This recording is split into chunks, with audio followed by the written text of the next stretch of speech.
Promotion मिलने के बाद अरुण सबसे पहले अपने गांव लौटा। वहां पहुंचकर उसने अपनी बूढ़ी मां की सेवा की, क्योंकि वही उसके संघर्ष की असली प्रेरणा थी।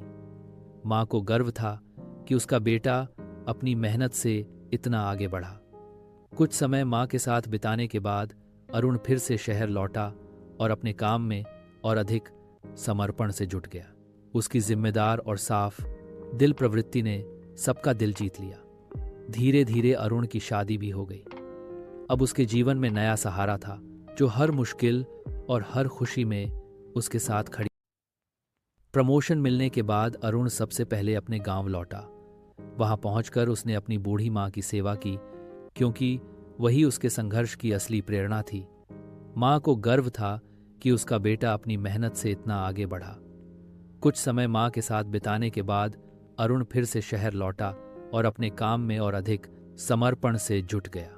उसकी जिम्मेदार और साफ दिल प्रवृत्ति ने सबका दिल जीत लिया। धीरे धीरे अरुण की शादी भी हो गई।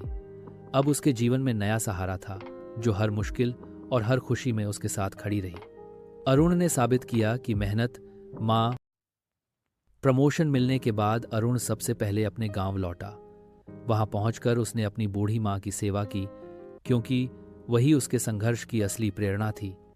मां को गर्व था कि उसका बेटा अपनी मेहनत से इतना आगे बढ़ा।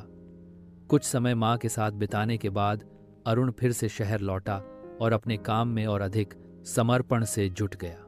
उसकी जिम्मेदार और साफ दिल प्रवृत्ति ने सबका दिल जीत लिया। धीरे धीरे अरुण की शादी भी हो गई।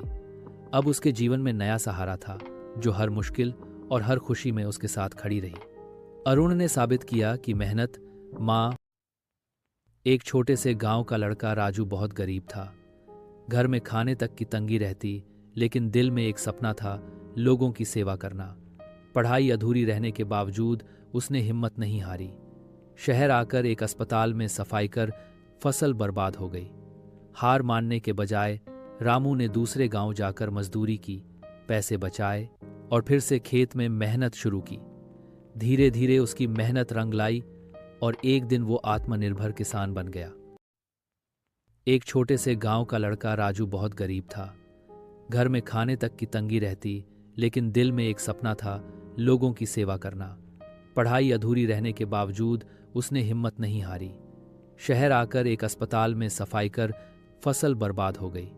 हार मानने के बजाय रामू ने दूसरे गांव जाकर मजदूरी की, पैसे बचाए और फिर से खेत में मेहनत शुरू की। धीरे धीरे उसकी मेहनत रंग लाई और एक दिन वो आत्मनिर्भर किसान बन गया।